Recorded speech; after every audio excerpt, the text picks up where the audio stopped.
The eagle is about to land. Okay.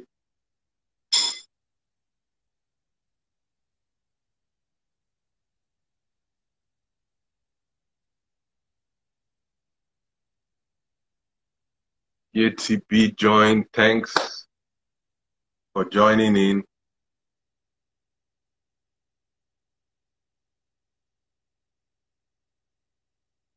Hallelujah.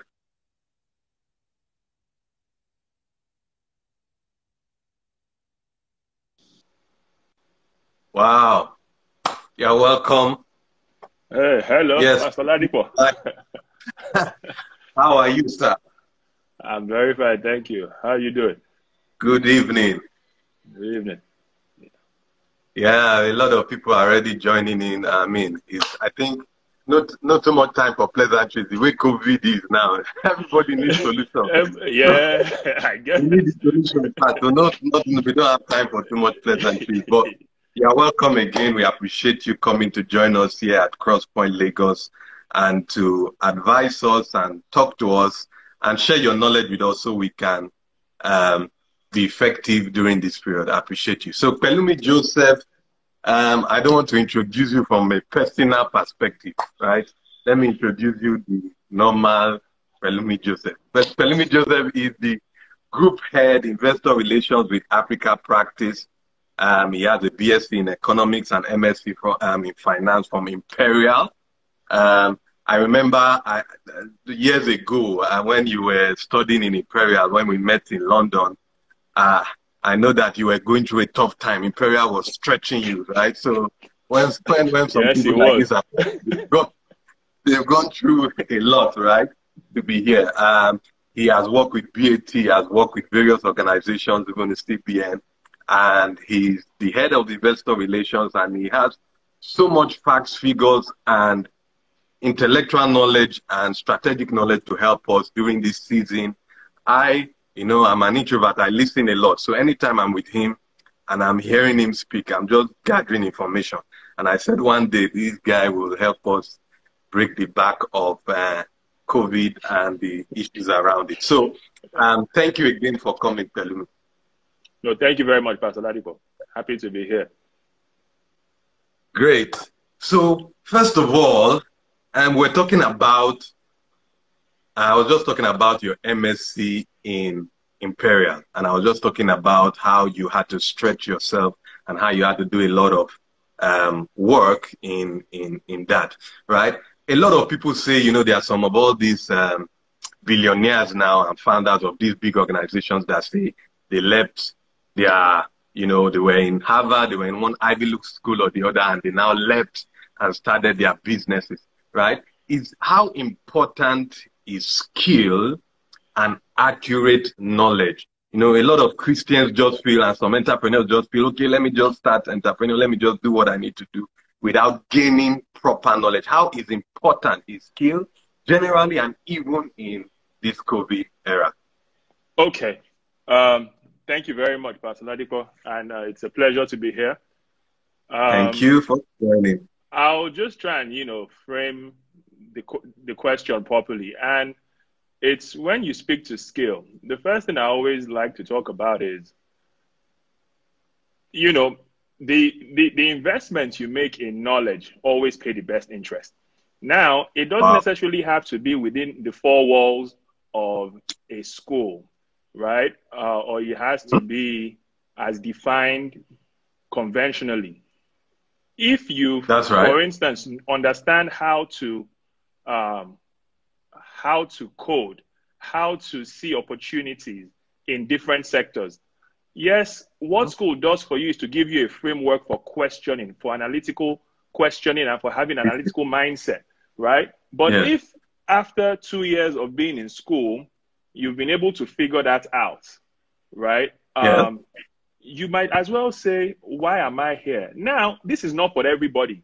Let's be very clear. Not everybody has the ability to see through problems, link gaps in demand, and find ways that they can supply it, right? It's really important to know how you're able to fit into that whole value chain. And if you think that, because you know one or two things, you can as well strictly go into business. You might have yourself really mistaken and you learn the really hard way. But the final point I want to make is that when you think about many of these stories of guys who have been able to drop out of universities or college, what you find is that they had personal advantages. If you look at Bill Gates, for instance, he was able to have, to have had access to the only computer in his hometown when he was actually growing up, and then he was able to start learning very early. If you think of the guys that became really good stock traders, right, or investors, they were already investing in stocks at a very young age, even before they were 18. So they were able to build that knowledge over time. Exactly. So it gave them the confidence. What you will have been getting as experience after university, they already got it before they came into university. So they're already ahead of the curve, right? So you have to look at it through that lens. Yes. You have to wait. Yeah. Why I say this is that sometimes even amongst us in the Christian, when we are, supporting youth or encouraging or motivating youth, we realize that a lot of people just don't realize the importance of education and learning and, just generating skill, even after education, after, your high school or after college, right? So I just wanted you have said that investing in yourself is the, he says it gets the best interest, right?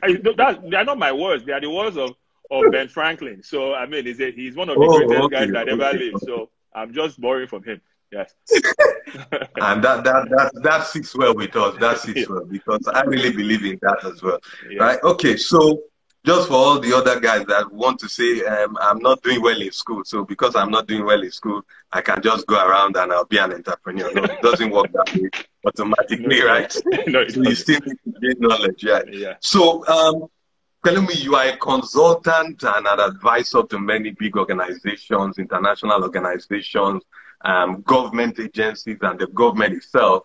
And I call you almost like a business or corporate therapist, because you go there, find out their headaches, try to tell them what to do and all of that. First of all, during this period where, let's come to the individuals, right? During this period where, people are sitting at home, I read an article where a lot of staff are getting bored, they are just getting tired, some are even getting depressed because they are not used to this kind of operation where, they are in the house after a while. So how do you manage in this COVID era? How does an individual still manage to be a great personality and still be optimal even during these kinds of seasons where there's all negativity around? Okay, I think mental health is a big issue, right? And everyone is going to have to deal with it, based on how they know best. Everyone has different tendencies, different challenges, right? But, and thankfully we're speaking on a church platform. So I'm just going to refer to Proverbs, which says that we should guide our hearts diligently. From out of it comes the issues of life, right? So your mental health is something that really concerns God even. Because if you're not in a great place mentally, you're not able to deliver the best version of you. And when I speak about this, I'll speak to myself. When this lockdown started, I thought we're going to be locked down for about 2 weeks to a month. And initially, my approach was, okay, this is kind of a break. Typically, every day I read. So I have books every day that I read. And what happened was I wasn't able to read for the first, 8 weeks of this lockdown. I just couldn't read. Right? Yes, I was reading a lot of articles. I was reading like my consistent stuff. Yes, I was, but I wasn't able to read books that, my wife called me and said, "But what's going on? Are you okay?" That was really going on. I thought you would be reading and just reading so many books. And I think this is where we need to be honest. I see people that say, "Oh, if you don't come out of COVID with one skill, doing X or Y or Z," the most important thing you can do is to come out of COVID whole. Mentally, physically, financially. You need to come out whole and be able to prepare and be ready for the next set of challenges that are going to come out when the dust settles with COVID. So for me, what COVID presents is an opportunity to actually prepare, to take advantage of the opportunities that are being created right now. If for you it's to go work out, that is great. If for you is to listen to music, brilliant. You know, I didn't have, you know, my Netflix account active for like the last 2 years. But in this past, you know, 8 to 10 weeks, this is what I've been doing. I've been watching all sorts of things on Netflix, you know, get a lot of knowledge. Yeah, Blacklist guy. You like Blacklist. You like, I haven't watched watching Blacklist, but I've been watching Ozark. Okay. So I watched Ozark, right? Yeah, okay.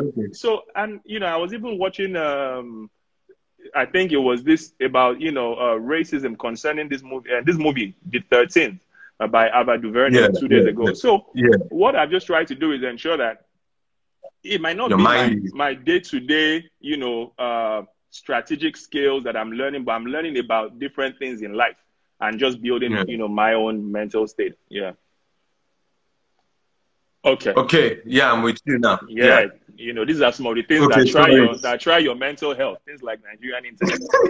I know. You overcome it. We have tried various kinds of internet here, and we keep on trying. Yeah. Until 5G. Okay. Let's go deep because we wasted some time.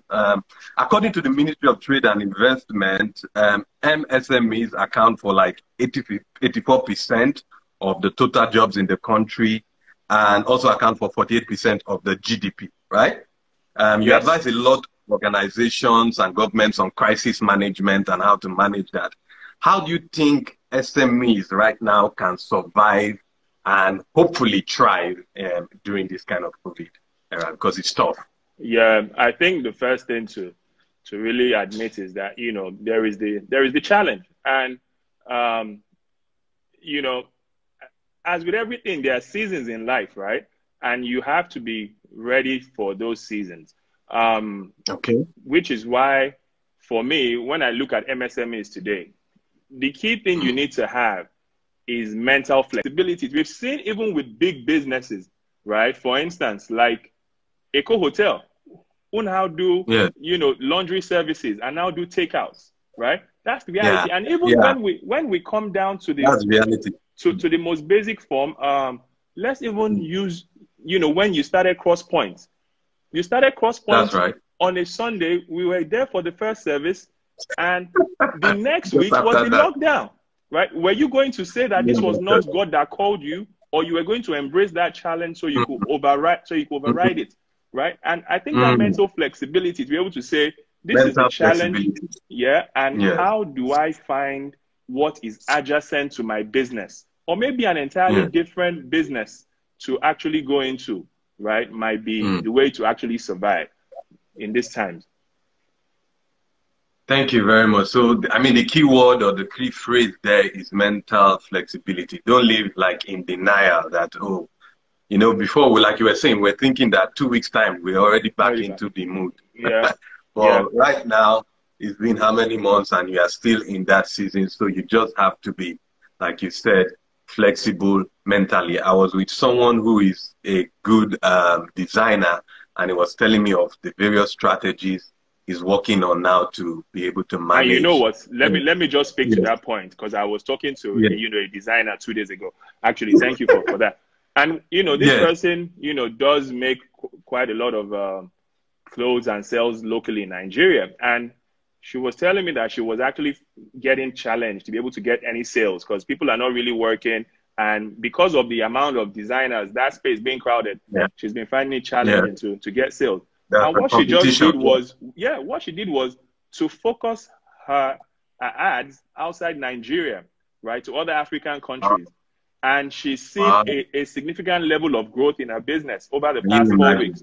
So, like I said, it's the ability to say, you know what, yes, there might be this challenge today, but what are the opportunities that exist around me or even maybe outside my local domain that I'm able to tap into? And that's the way to kind of operate right now. True. That's quite a wise one. For SMEs too, you know, managing their finance, because some of them can't even pay salaries continuously now for how many months where they have not been operating. How do they manage cash? How do they manage liquidity, right? Even some of us that are entrepreneurs, we started off by saying, okay, it's fine, we continue to pay. But after a while, You want to find out, do I first reduce salaries? You want to bring frugality into it. So how do we manage, or how SMEs begin to manage? Pelumi, there's just a little bit of slow network there, but I think it's still getting us. Yeah, Pelumi, I'm you here. there? I'm here, Ladipo. Fantastic. Yeah. Okay. Yeah. So how do they try and manage cash? Because at this point in time, it's the cash that they have now, and probably, you know, what they've saved over time that they need to manage. What kind of advice can you give them right now, or can they get even some support somewhere? Yeah.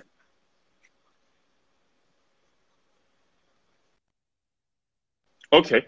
So what I have to say first of all is this COVID Yes. pandemic, right, is an equal opportunity crisis. Like whether you're a big business, whether Okay. you're a medium business, whether you're small, everyone is feeling the Yeah. impact in some form, right? We've seen That's right. businesses, fold, and I mean, multi-billion-dollar businesses. Hertz just file for bankruptcy a couple That's of right. days ago.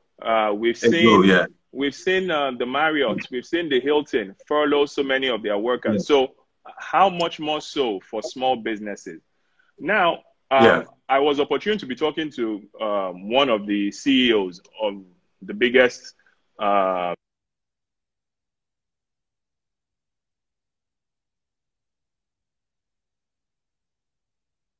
Listening you a little bit. CEOs of the biggest.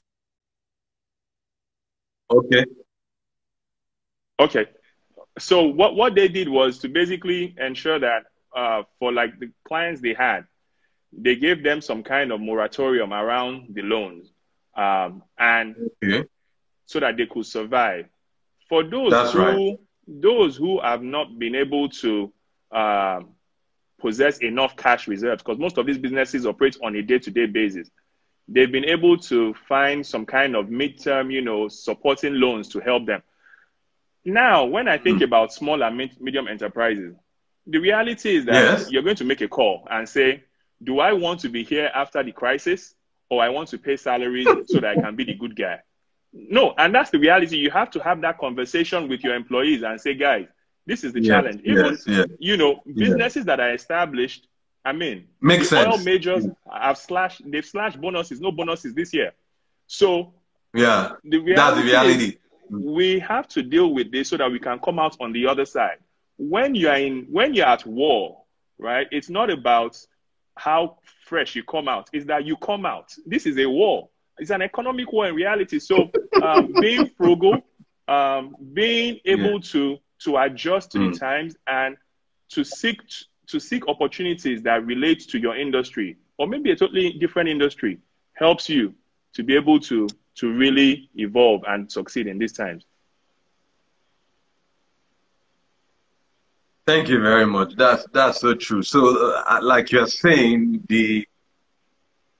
those options are there, right? Do you want to survive, or you want to play the good cop in quotes, right? And Yeah. just be nice and all of that at the same time. So, but like you're saying, is what you just said is important. You share the vision and the whole concept with the staff so that they know that this is what you are going through. When they feel that they are part of it, I remember there was Exactly. a MP2 I was talking about that had an issue with an oil block. I think he was trying to maneuver, make it happen. He couldn't make it happen, but he told the staff that, okay, it's working on something else.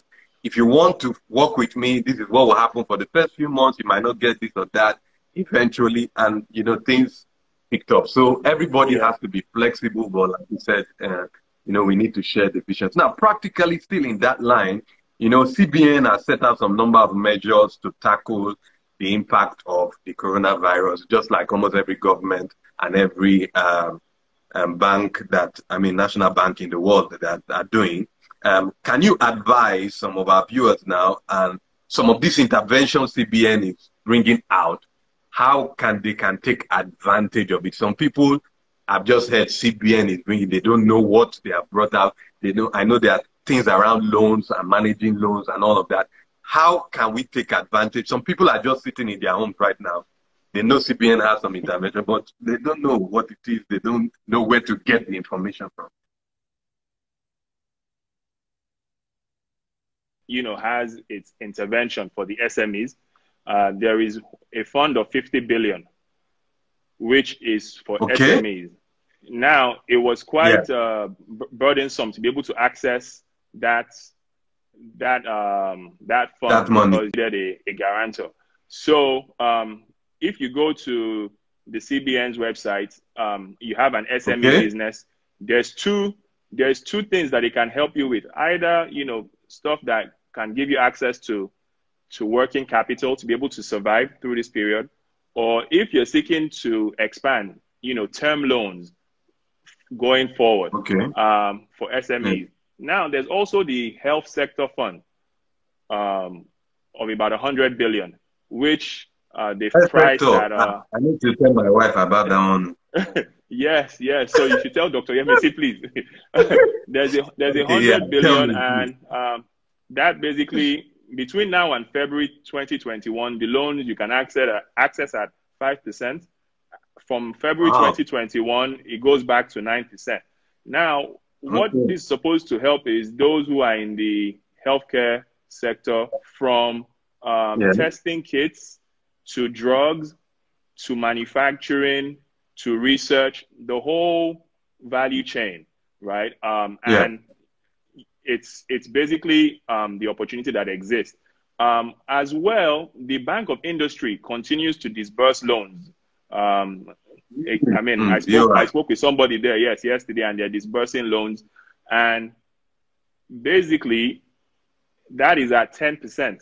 So, but their focus, their focus remains on the manufacturing sector, particularly around processing. So, agric processing, if it's maybe cassava and then you can process into gari, or if it's yam and you can turn into yam chips, whatever it is, their own facilities are focused on the agric processing sector. So I think it's really important that we focus on those opportunities, which is what the government is trying to support. Yeah. So some people always say that, we have this mentality in Nigeria, and I see that it also makes people actually lose out on opportunities. You say, this CBN thing is people that we have political power and influence. We don't need to do that. Even BOI, I know them there. Can you really say that, this is not the kind of mindset we should have? Do you know people who have actually benefited, which do not have, in quote, connection to all those kinds of stuff, maybe CBN or BOI? Okay, so first of all, I'm going to say something that most people might not like to hear, but the reality is that in life, yes, we must be qualified. We are losing. But at this, can you repeat again? Sorry, Pelumi, the hash thing you wanted to tell us in quotes. Okay, can you I'm hear with me you now. Yes, I can. Okay, I can. So I was saying that if we come from the Bible, which basically says that we can do all things through Christ who strengthens us, right? At the same time, if you check in the Bible, there were people who benefited from the power of God because they were able to have direct access to Jesus. True. That's the reality.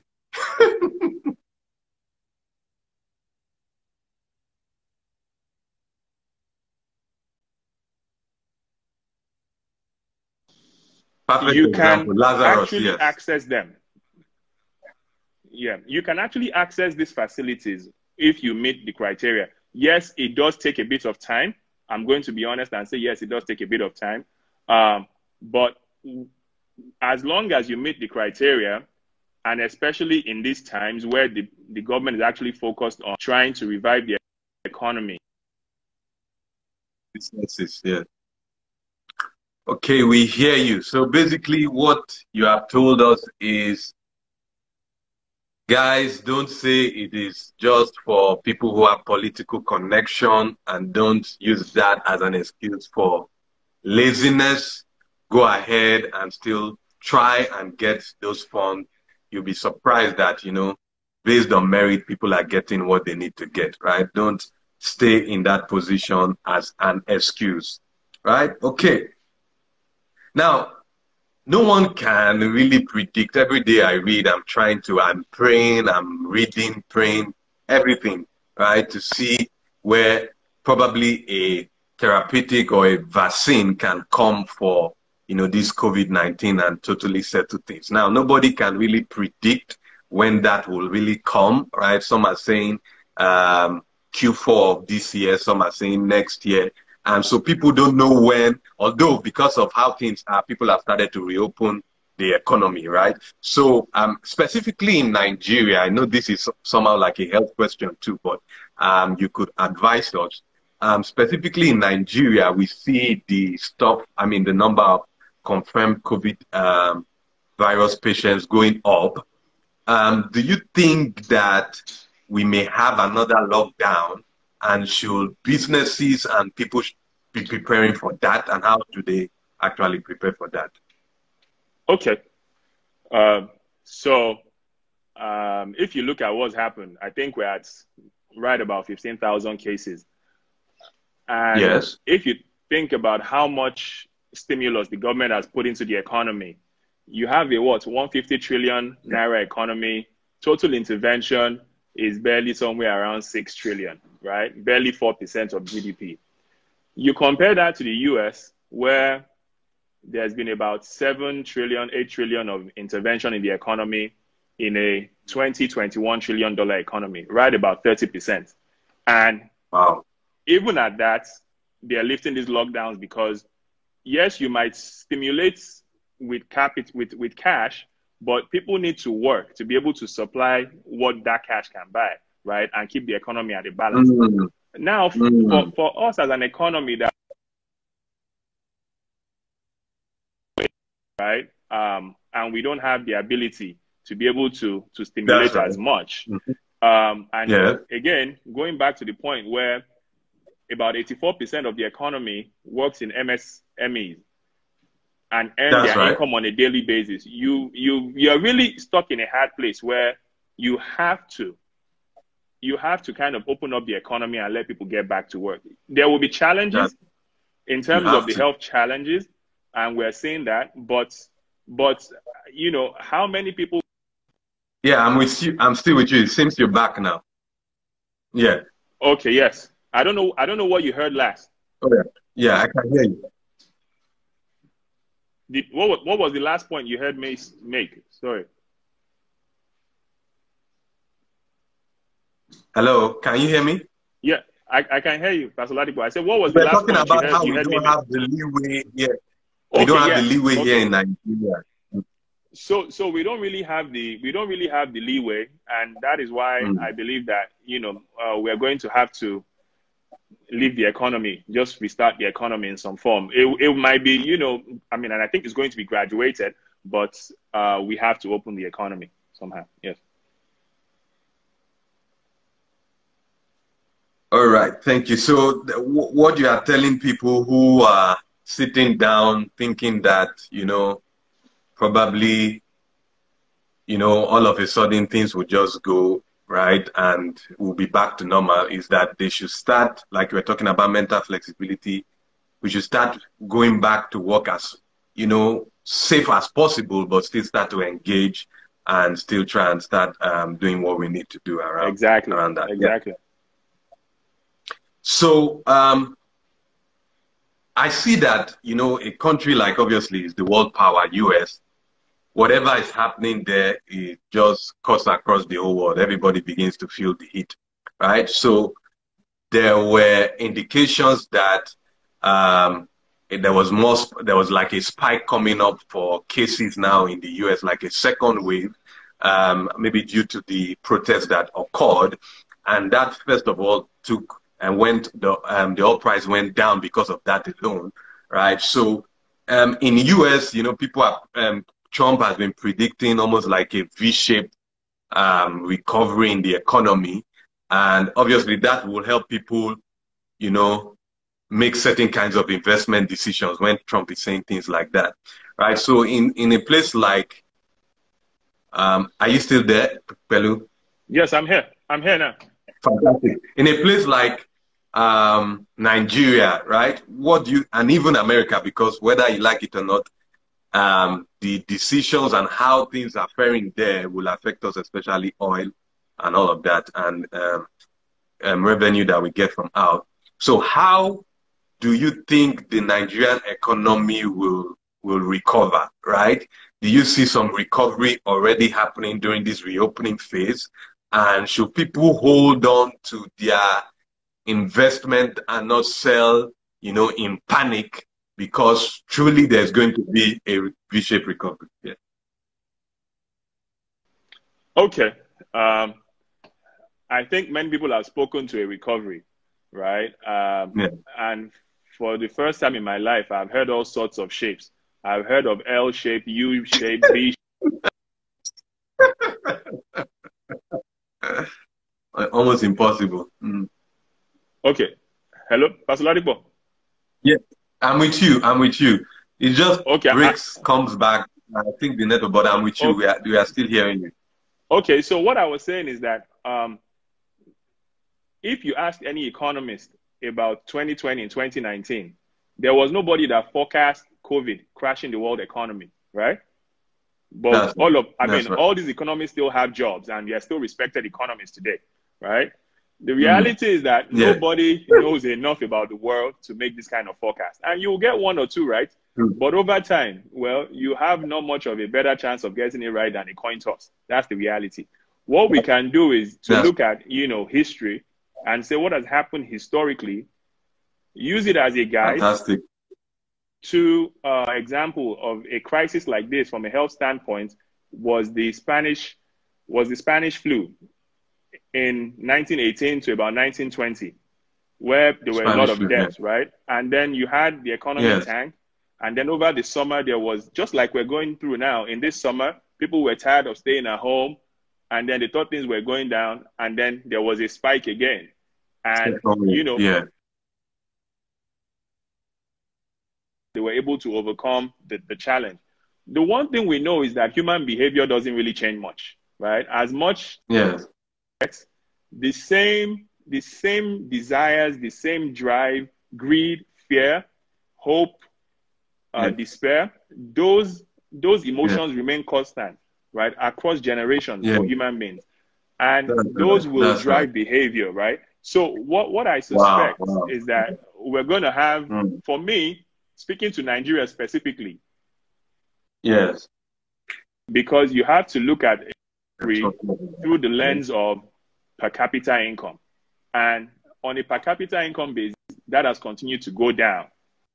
I can imagine. Well, I know that drill. We suffer it too. Some days it's good, some days it's bad. Yeah. Yeah.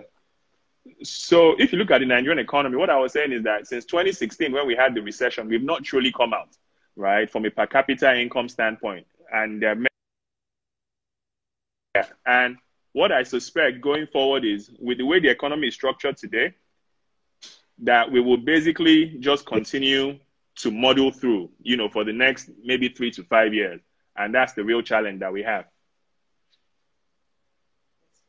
Okay, so basically I have investment in stocks. I have, let's say investment in stocks. Do I need to be panicking now and sell everything? Or it depends on the stocks that I have investments in? Or how do I manage that? Because I know a lot of people in various times where there were recession have lost a lot of money on stocks and all that. How can I reduce my risk and manage my risk now? Yeah, sorry guys. I think the network, sometimes we have these issues. The network just becomes so horrible. Well, that's how we are managing here in Nigeria. However, I think in that question, what Pelumi was telling us is you have investment in stocks. It means you have ownership in one way or the other. If there's nothing fundamentally wrong with the company, I think it is still best to hold on to those stocks, and eventually you should see a recovery, because this is just a COVID thing that has hit everybody and is not necessarily to that company you might have stocks in. So you have to look at the fundamentals of what is going on before you can go out or pull out of it. So I'll find out if Pelumi can join in again. We may have to, just a second, just a brief minute, and we'll see how we can still continue this, or probably extend it a little bit, because I've not finished with my question. I know some of you have some questions too that you have for him, and we are sorry about that network. It's not our fault, right? So just hold on for some few minutes as we find out whether we can continue with this. But I hope we are still gaining. I see some people are still joining. We are still joined in. Are we gaining something from it? Mental flexibility has been talked about. Obviously, he's talked about the benefits that we can get from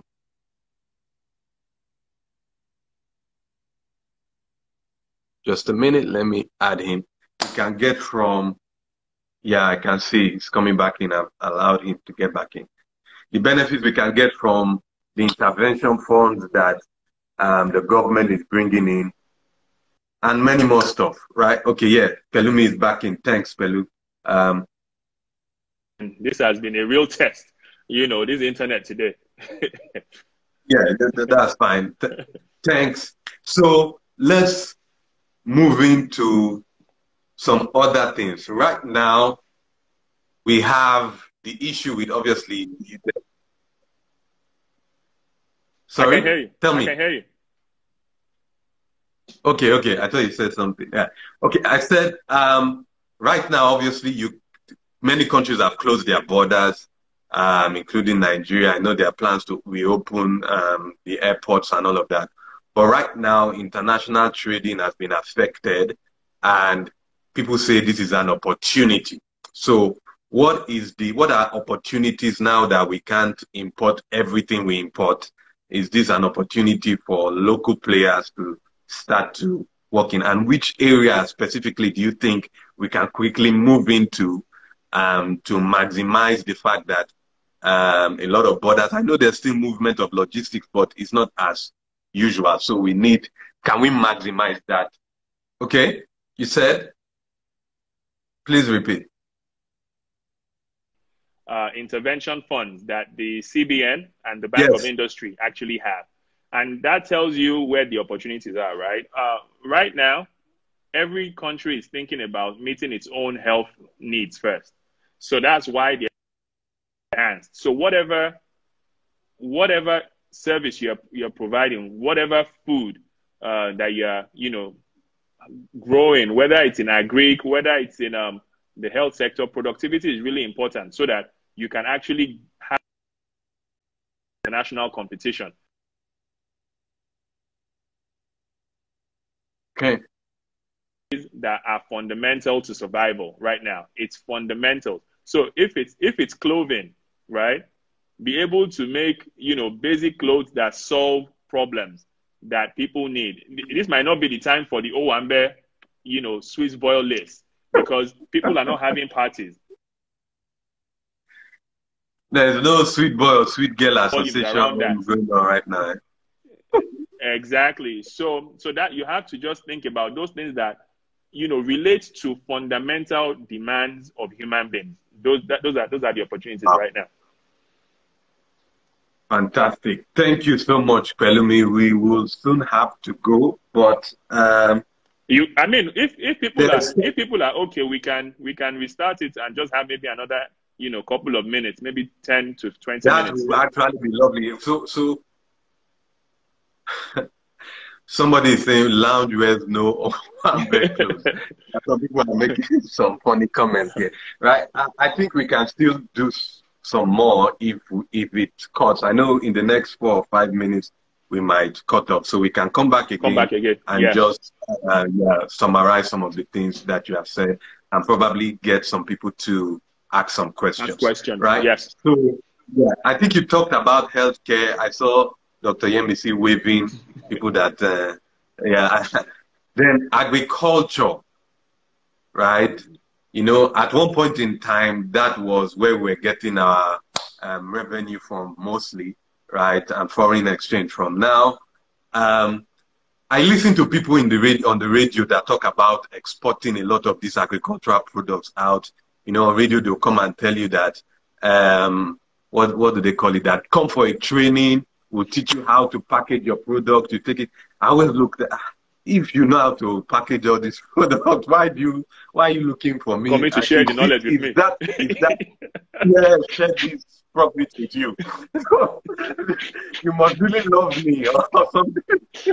So really, is it that easy? And how, you know, do we move into, because a lot of people want to be making foreign currency, and the Naira has been devalued and all of that that's going on. So we are looking for strategies to actually earn in some foreign currency. So what strategies can we still pull out to earn some money? Do we now go to those radio, those guys on that come on the radio and go and look for how we can learn out?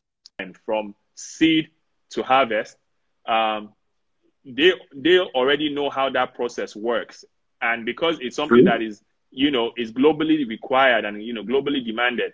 Yes, you know, I don't think the scrutiny is up to the level that you face on things like, you know, whether it's sesame seeds or all of these other things that people talk about. So I think being able to understand the regulatory requirements that are needed from you, from the Ministry of Agriculture, the different departments of phytosanitary clearance, to the customs and excise guys, all of these things are processes, and you must really go through those, right? Even you must get NAFDAC approval to be able to get this thing done. So it's not as straightforward as people make it to seem, right? But once you're able to get that that certification, then you're able to really then take advantage of the market. Yes. Okay, this whole concept of digital currency, Bitcoin, and yeah, so I mean, for me, anything that I don't understand, I don't put my money there too much, right? If I've not gotten a full grasp of the whole thing. I realize that a lot of investment and interest rate on investment are poor now. I think I called you and I spoke about how I called a particular bank. I wanted to fix money there. And what they were telling me was like, just go and keep your money. You have 70 times. Put it there. So, right, what are the kinds of investment, like this Bitcoin? Is it something to look out for and, you know, catch it early so that we can manage it? So I think you have to look at it and say, what exactly is money, right? Or what is Bitcoin? Bitcoin is supposed to be a form of currency, right? And if I think about my economics 101 class, there are 3 requirements that you need to get out of money. It's, you know, a means of exchange. It's a store of value. And it's a unit of wealth, right? Now, when you check for number 1, Bitcoin, is it a means of exchange? Some people are using it to exchange and get into transactions. Yes. Can you say something is a store of value if it can drop by 50% in one day? And thirdly, when I think about it, its value is still being derived off one currency, which is the USD. The USD is derived off the full faith of the US government, the Naira, the full faith of the Nigerian government. They tell you that, you know, there is a limited amount of Bitcoins in circulation produced by some guy whose name is supposed to be an alias. So let's assume he decides one day that he's tired of restricting the amount in circulation and he wants to increase it. What really happens to you, right? And Do I believe that, you know, blockchain technology is going to be useful and change the world? Yes, very much so. I think it is definitely here with us and is going to change how the world operates. I do know that the Chinese central bank has been working on a digital currency. Now, when central banks start to move into digital currencies, that's a different conversation and they're being regulated. But when somebody who, you know, is about mining and there is no underlying backstop, there's no underlying assets that gives us confidence in that asset, well, I'm like, I'm sorry, this is out of my league. I don't operate in those markets. Yes. You have not gotten to that level yet. Yeah, I mean, and I'm happy. I think the most important thing that, you know, as a person, right? I don't think people are not smart. Investment, emotions get the better of us. So you see your neighbor who put $700 in Bitcoin and Bitcoin ran up to 14,000 and he made money and he tells you, and you say, hey, I've missed this opportunity, right? And then your wife says, look at Jude there, who didn't have any money 2 weeks ago. He has bought his wife. What are you doing? CEO, what are you doing? Right? So